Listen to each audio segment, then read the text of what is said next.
Student last video में आप लोगों ने देखे होंगे कि मैं हाइब्रिडेशन की पार्ट 1 आपको मैं समझाया था, लेकिन उसमें आपकी अगर कोई क्वारी है आप मुझे मेरे चैनल में जाकर के कमेंट्स कर सकते हैं। आज मैं जैसे आपसे मैं वादा किया था, मैं स्टूडेंट जैसे मैंने आप लोगों से वादा किया था कि मैं नेक्स्ट वीडियो में मैं हाइब्रिडेशन की पार्ट 2 के बारे में आपको कुछ समझाऊंगा, जिसमें मैं एप्लीकेशन बेस्ड क्वेश्चंस कराऊंगा।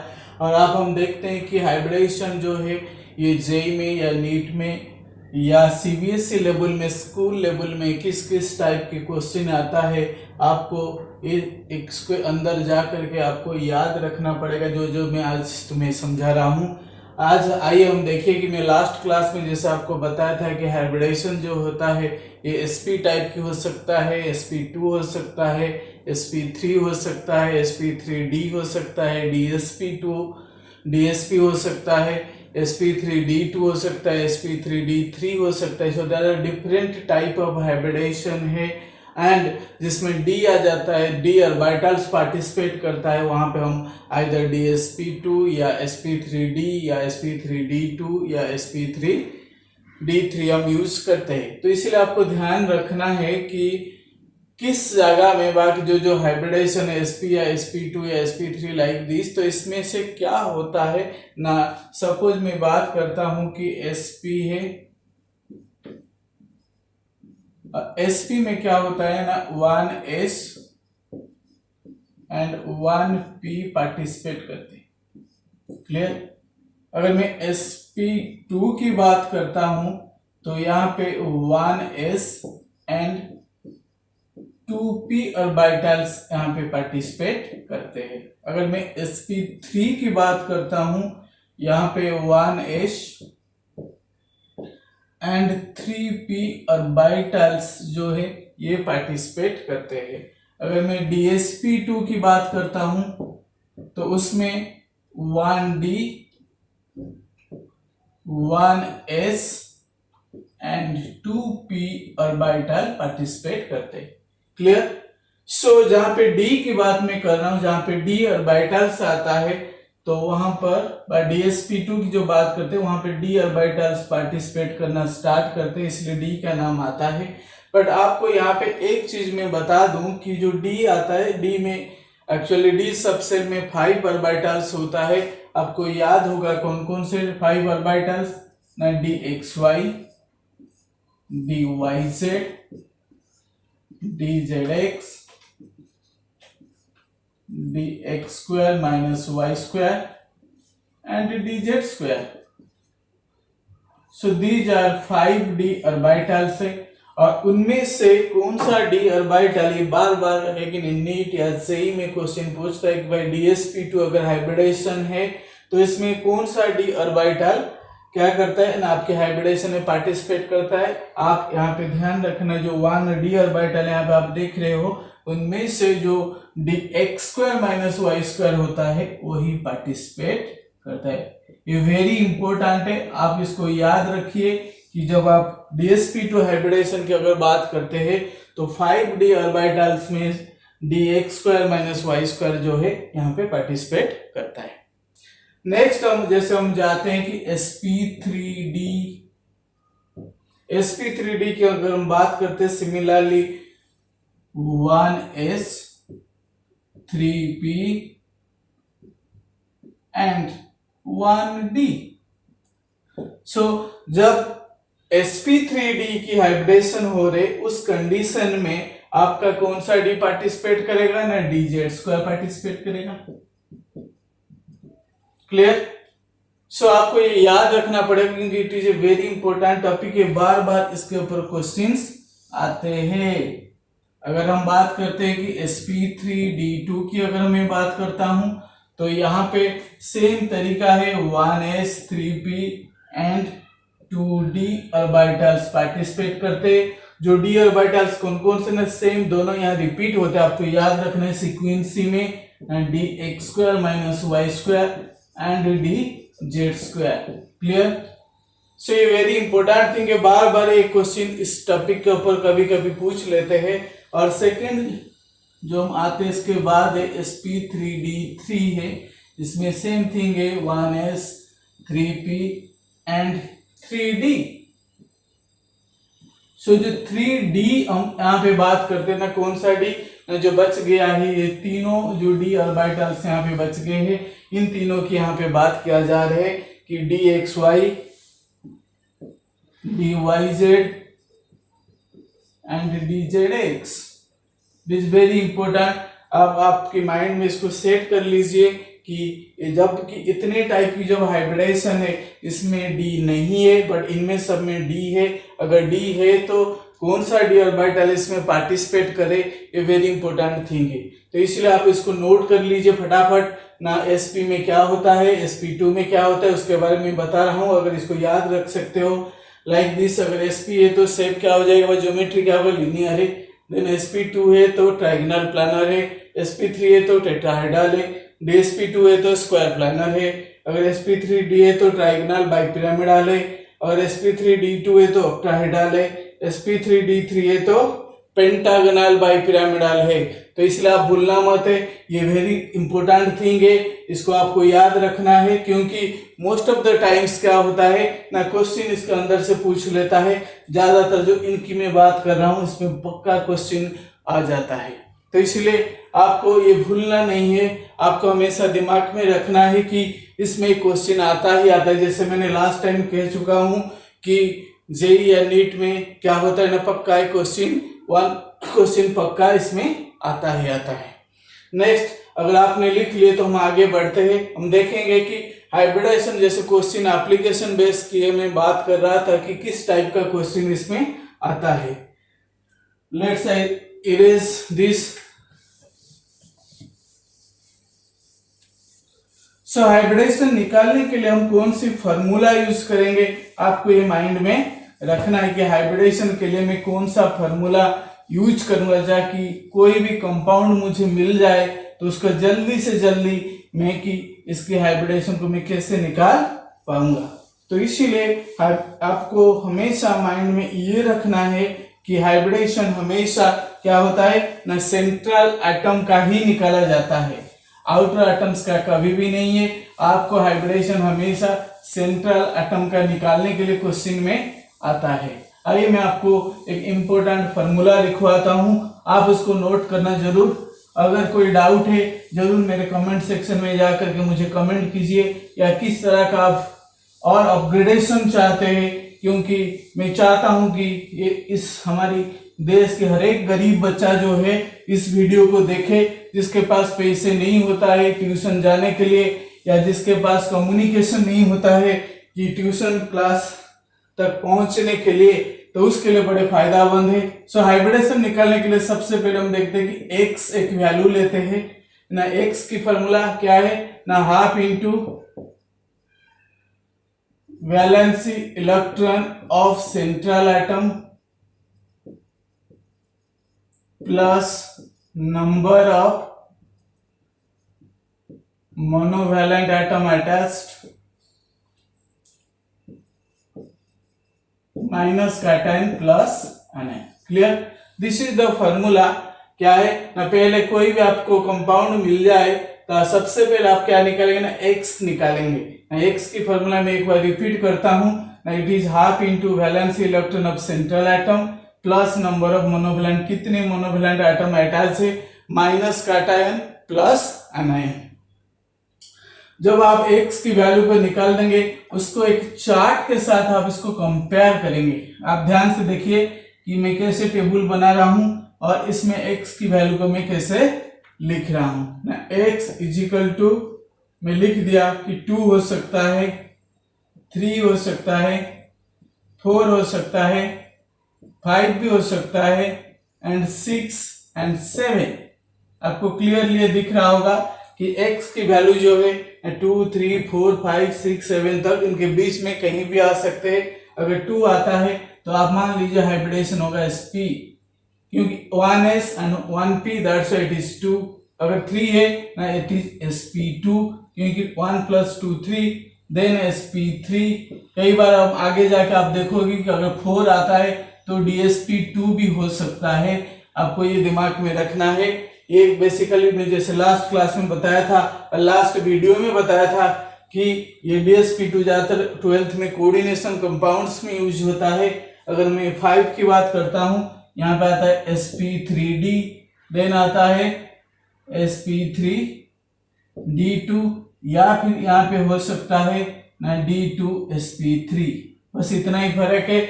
यहाँ पे क्या होता है ना आउटर डी यूज हो रहे, यहाँ पे इनर डी यूज हो रहे। ये सारे 12th की ही, बट अभी जो 11th क्लास में जो क्वेश्चन आता है आपको सिर्फ अगर 6 है तो आप मोस्टली d2sp3 sp3d2 लिख सकते हैं। नेक्स्ट 7 जो आता है दैट इज sp3d3।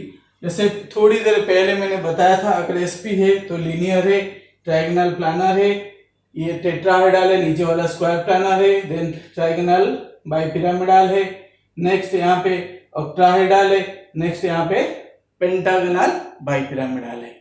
तो कोई भी डाउट आपने मन में नहीं रखना है कि नहीं? तो आपको अच्छे तरीके से इसको नोट कर लीजिए। मैं क्लियरली यहाँ पे लिख दिया हूं, ये हमेशा के लिए आप इसको याद रखना है, या 2-4 दिन में हमेशा आप क्या करना है, इसको माइंड में रिवाइज कर लेना है, लेकिन समय निकाल करके, है कि नहीं?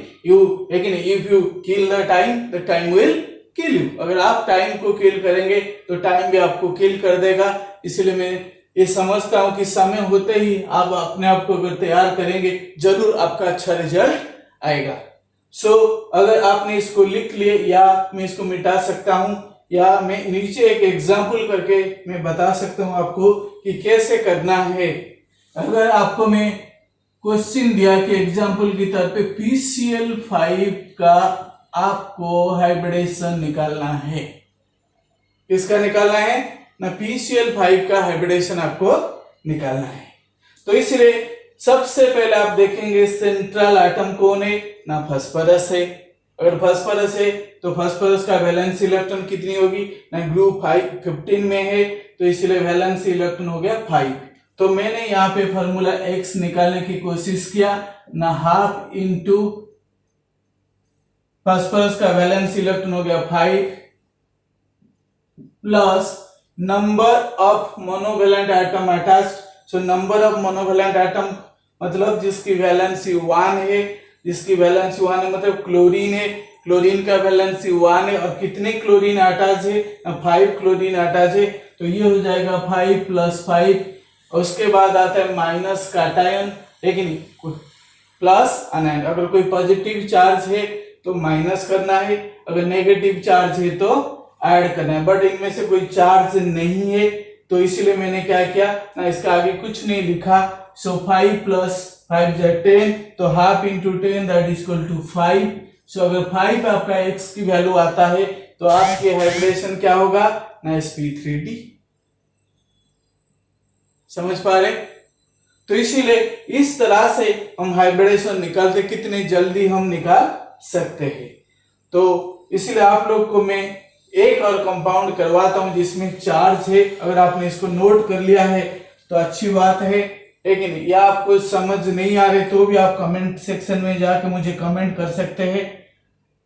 अब मैं नेक्स्ट एग्जाम्पल आपको कराने जा रहा हूं, दैट इज NH4+। अगर चार्ज आता है तो हम इसको कैसे करेंगे, दैट इज NH4+।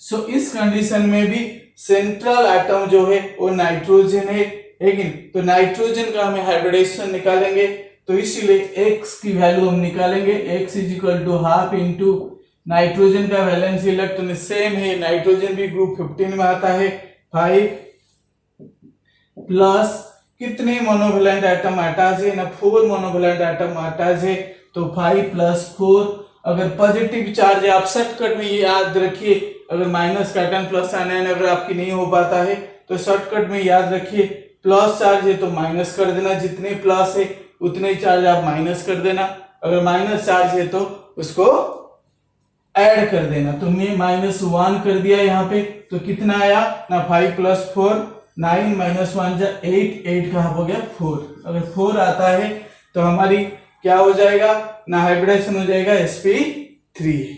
तो आप लोग समझ पा रहे होंगे कि मैं अभी कैसे निकाल रहा हूं, आप देख सकते हैं कि कैसे निकालना। कोई डाउट है, हमेशा आप सेंट्रल एटम को ही एक टारगेट करना है। आपकी जो टारगेट में कौन है ना, सेंट्रल एटम है, सेंट्रल एटम का वैलेंस इलेक्ट्रॉन यहाँ 5 है कि नहीं। कितने मोनोवैलेंट एटम अटैच, मतलब जिसकी वैलेंस 1 वाले कितने एटम है, यहाँ पे 4 हाइड्रोजन है तो इसलिए मैंने 4 लिखा। लेकिन अगर पॉजिटिव चार्ज +1 है तो मैंने क्या कर दिया, माइनस कर दिया। अगर माइनस होता तो मैं यहाँ पे प्लस कर देता। तो इसीलिए इस टाइप से मैंने NH4+ का मैंने क्या किया ना, हाइब्रिडेशन निकाल दिया है। एक और क्वेश्चन हम सॉल्व करते हैं इस समय।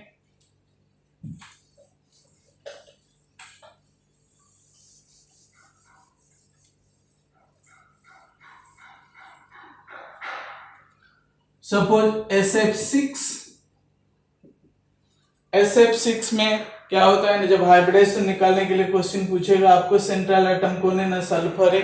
सल्फर का आपको टारगेट बनाना है। इसमें वैलेंस इलेक्ट्रॉन कितनी है ना, x वैल्यू सबसे पहले हम निकालेंगे। x की वैल्यू कितनी होगी ना, हाफ इनटू सल्फर होता है ग्रुप 16 में oxygen, sulphur, selenium, tellurium like this. तो सल्फर का वैलेंस इलेक्ट्रॉन हो गया 6 प्लस जितने मोनोवैलेंट एटम अटैच है ना 6 फ्लोरीन अटैच है इसमें, आप देख सकते हैं। तो इसलिए हो जाएगा 6 + 6 हो गया 12 का हाफ जो हो गया 6 हो गया, तो एक से हो गया 6। अगर 6 है तो आपको टेबल को हमेशा दिमाग में बैठाना है कि 2 3 2 से लेके 7 तक होती है, ये सारे ऑर्डर आपको ध्यान रखना है। तो अगर 6 है तो sp3d2 क्या है ना, sp3d2। तो मुझे लगता है कि आपको इस फॉर्मूला के ऊपर सब कुछ पता हो गया है कि नहीं, क्योंकि मैंने अगर 2 3 4 अगर एग्जाम्पल करा दिया हूं इस टाइप से। अगर आपको और मोर क्वेश्चंस आपको सॉल्व करना है तो मैं कुछ यूट्यूब में भी डाल दूंगा, है कि नहीं। जैसे इसकी असाइनमेंट की तौर पे आप जा करके ढूंढ सकते हो। अगर you have to solve more questions which are comes in JEE और नीट लाइक दिस, तो आप, है कि नहीं, मेरे यूट्यूब चैनल में जा करके आप देख सकते हो कि और कितने ज्यादा क्वेश्चंस ऑब्जेक्टिव टाइप के क्वेश्चंस, है कि नहीं, जो एमसीक्यू बेस्ड क्वेश्चंस है हाइब्रिडेशन के ऊपर, है कि नहीं, आप जा करके वहां से भी आप देख सकते हैं। आइए हम नेक्स्ट टॉपिक में जाते हैं, इसी का थोड़ा एक्सटेंडेड फॉर्म में है। ये हो गया कि कैसे हम हाइब्रिडेशन निकालेंगे। बट कभी कभी लेकिन स्कूल वाले जो सीबीएसई स्कूल है, स्कूल में कभी कभी ये क्वेश्चन पूछते हैं कि भाई PCl5 का या SF6 का हुआ या CH4 का हुआ या BF3 का हुआ, आप डायग्रामेटिकली हाइब्रिडेशन शो कराइए। लेकिन तो उस टाइप का क्वेश्चन को हम कैसे सॉल्व करेंगे मैं आपको अभी बताने जा रहा हूं। आप पूरी वीडियो जरूर देखना है, ताकि अगर आप हमेशा के लिए इस टॉपिक के ऊपर, है कि नहीं, एक्सपर्ट होना चाहते हो तो आप जरूर इस वीडियो को पूरी तरह से देखना है कि नहीं। अगर नहीं देखोगी पूरी तरह से तो क्या होगा ना कहीं समझ आएगा, कहीं ना कहीं नहीं आएगा। If you want to understand all the things in the hybridization, you must watch the full video. So let suppose आपकी स्कूल के लिए, सीबीएसई के लिए आपको स्कूल में कैसे क्वेश्चन पूछेंगे ना ड्रॉ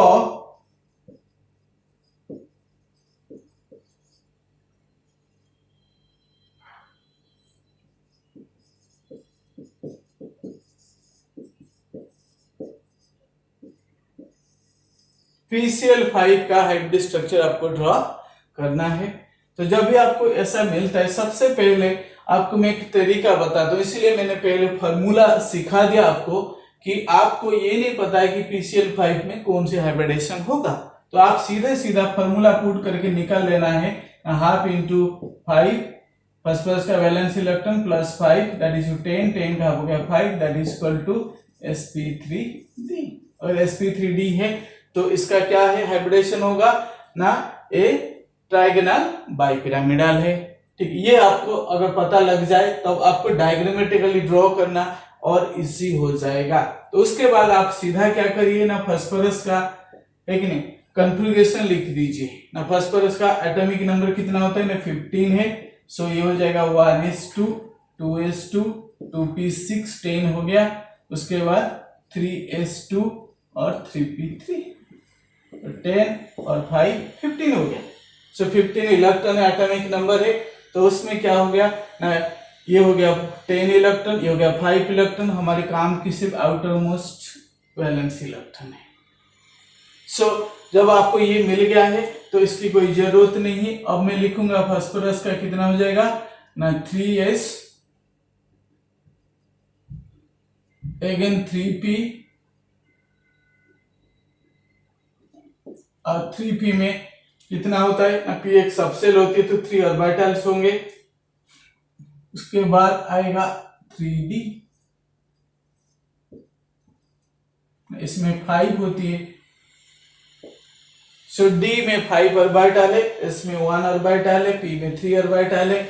आपको 3s2 और 3p3 मैंने लिख दिया हूं।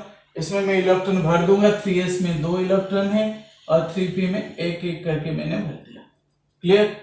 This is in ground state. जैसे मैं लास्ट टाइम पहली वीडियो मैंने बताया था कि जैसे CH4 का हाइब्रिडेशन करके मैं दिखाया था कि उस कंडीशन में क्या होता है ना, ग्राउंड स्टेट में तो होता है, लेकिन जब हाइब्रिडेशन से पहले एक्साइटेड स्टेट को जाता है। अब मैं देखूंगा कि जब एक्साइटेड स्टेट में एक इलेक्ट्रॉन एक्साइट होके यहां चला जाएगा, एक इलेक्ट्रॉन एक्साइट होके 3s से, क्योंकि प्यार है तो एक इलेक्ट्रॉन एक्साइट होकर के 3d में चला गया। जब 3d में चला गया मैं यहां पे लिखूंगा कि भाई एक्साइटेड स्टेट का है, ये हो जाएगा 3s, 1 यहां पे हो गया, और 3p में तुम्हारा कितना होगा ना 3 इलेक्ट्रॉन्स यहां पर हो गया। क्लियर? नेक्स्ट 3d में कितना हो जाएगा ना 1 2 3 4 5, एक इलेक्ट्रॉन यहां गया। This is 3d। अब मेरा हाइब्रिडेशन क्या था ना sp3d। It is very easy for you. अगर मैंने इनको अब क्या कर दिया ना, मिला दिया, लस्सी बना दिया मैंने इनका। क्या कर दिया, जैसे लास्ट क्लास में बताया था, इनको मिला करके, एक ने केला है, एक ने संतरा है, एक ने अनार है, इन सबको मिला करके है कि नहीं, एकदम हाइब्रिड ऑर्बिटल बना दिया। जब हाइब्रिड ऑर्बिटल बना दिया, ना रहेगा s, ना रहेगा p, ना रहेगा d, एक नया बन गया। वो क्या हुआ ना sp3d। अब आपको समझ आ गया कि मैंने कैसे किया ना, इनको मैं मिला दिया, या आप इसको ऐसे भी कर सकते हैं, एक डॉटेड लाइन के अंदर बॉक्स के अंदर रख सकते हैं। भाई इनको मैंने इंटरमिक्स करा दिया, इनको क्या कर दिया ना, इंटरमिक्स करा दिया। क्लियर? सो आप इसको ग्रुप बना के दिखा सकते हैं, या आप इसको बॉक्स बना करके भी दिखा सकते हैं। क्लियर? तो उसके बाद हमारे पास क्या है ना, 5 क्लोरीन है। नेक्स्ट स्टेप की बात मैं कर रहा हूं, है कि नहीं। नेक्स्ट स्टेप में क्या होगा, यहां पर जगह नहीं है तो मैंने यहीं पर कर देता हूं कि 5 जो क्लोरीन है ये आ जाएंगे, इसमें कंबाइन कर देंगे। हाइब्रिड ऑर्बिटल बनने के बाद ये जो 5 क्लोरीन है ये आके, है कि नहीं, हाइब्रिड ऑर्बिटल के साथ 5 बॉन्ड फॉर्मेशन करेंगे। और ये आपको मैं बताया था, यहाँ पे कौन सी बॉन्ड बनेगा, सिग्मा बॉन्ड बनेगा, क्योंकि hybrid orbital always form sigma bond. So एक बार अगर आप इसको नोट करना चाहते हैं तो आप इसको नोट कर सकते हैं अपनी रेफरेंस के लिए, ताकि फ्यूचर में आपको ये बार बार क्या है ना, डाउट ना आ जाए। लेकिन आप कभी भी डाउट आ जाए इसको देख सकते हैं ना, मैं कैसे किया ना, पहले मैंने क्या किया ना, इसको निकाला, हाइब्रिडेशन क्या है फॉर्मूला पुट करके, और मेरे लिए आसान हो गया, मुझे पता लग गया कि भाई sp3d है। फिर मैंने फास्फोरस जो सेंट्रल एटम था उसकी कॉन्फ़िगरेशन मैंने लिख दिया। लिखने के बाद क्या हुआ ना, मैंने आउटर मोस्ट की देखा कि कितने इलेक्ट्रॉन है ना, 3s2 3p3, उनको ग्राउंड स्टेट में मैंने लिख दिया और बॉक्स भी बना दिया। बॉक्स बनाने के बाद मैंने फिर इनको एक्साइटेड स्टेट में लेकर के गया। क्लियर? तो एक्साइटेड स्टेट में लेने से क्या होगा ना, 3s से एक इलेक्ट्रॉन यहाँ आ गया, तो सब में 1 1 1 हाफ फिल हो गए सारे। और इन जो 5 ऑर्बिटल को मैंने क्या कर दिया, मिक्स करा के sp3d बना दिया। उसके बाद जो स्टेप होता है, हम यहाँ पे PCl5 लिख सकते हैं। PCl5 लिख करके आपको सेम चीज यहाँ बना देना एक बार, कि क्लोरीन इसके साथ बॉन्ड बना रहा है। मुझे लगता है कि आपको सारी चीज समझ आ रहे हैं। अगर कोई डाउट है आप मुझे जरूर क्या करना ना, मेरे चैनल में जाकर के मुझे जरूर कमेंट्स में मुझे बताना, ताकि मैं कोई भी अगर आपकी डाउट्स है उसको मैं क्लियर कर पाऊँ। एक और एग्जाम्पल को हम देखेंगे, another example I want to tell you, that is SF6। इन दोनों में से ज्यादातर स्कूल में एक ना एक एग्जाम्पल की तरह पे पूछ लेते हैं, तो इसलिए आइए देखिए कि SF6 का भी मैं इसी तरह से बनाऊंगा, जो भी अगर कोई अभी भी कंफ्यूजन है आपके मन में वो अभी क्लियर हो जाएगा। इसके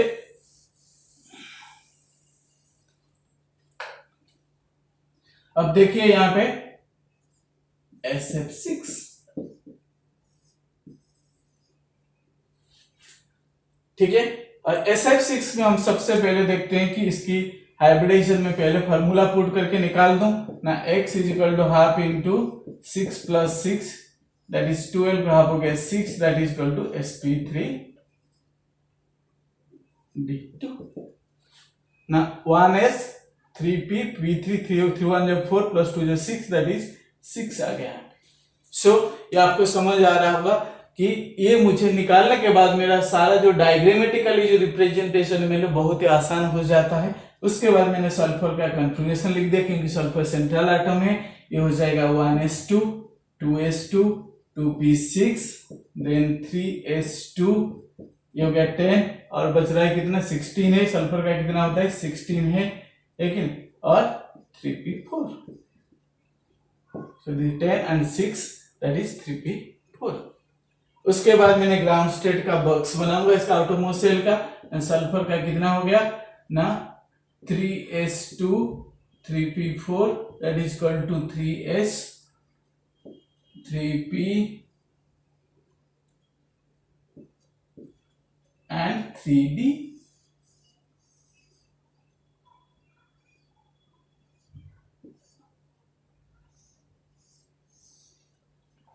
सो 3s में कितने इलेक्ट्रॉन है 2, 3p में कितने इलेक्ट्रॉन है 4, पहले 1 1 भर दे। उसके बाद इतना ही था हमारे पास, और 3d क्या है ना अभी वैकेंट है। So this is in ground state, इसको you can write here that this is the ground state, GS means ground state. So clear. So उतना करने के बाद जब हम एक्साइटेड स्टेट को जाएंगे, दैट मीन्स कुछ एनर्जी मिलता है, तो इलेक्ट्रॉन लोअर से थोड़ा सा हायर को क्या करते हैं ये मूव करते। सो हम देखते हैं कि 1 इलेक्ट्रॉन मैंने इसको यहां दे दिया, एक अनदर इलेक्ट्रॉन को मैंने यहां दे दिया। क्लियर। सो एक एक इलेक्ट्रॉन यहां से एक्साइट होकर 3D में चले गए। अब मैं देखो कि इसका मैं डायग्राम बना रहा हूं, 3s में 1 इलेक्ट्रॉन हो गया। अब 3p में कितने हो जाएगा ना 3 रह जाएगा, क्योंकि एक ऑलरेडी एक्साइटेड होके d को चला गया। सो this is 3d, sorry 3p 1 से 3p, नेक्स्ट 3d, और 3d में 2 इलेक्ट्रॉन आ गया। सो हमारा हाइब्रिडेशन क्या निकला था ना sp3d2। अब क्या हो गया ना s और p का 3 और d में 2 आ गया, तो इसको मैंने क्या कर दिया अब ग्रुप बना दिया। ठीक है, अब ये हो गया sp3d2 जो कि ऑक्टाहेड्रल होता है, और फॉर्मूला के हिसाब से जो आया था मैंने इसको बॉक्स बना के दिखा दिया। या इनको dotted line, again you can make it in A dotted line like this.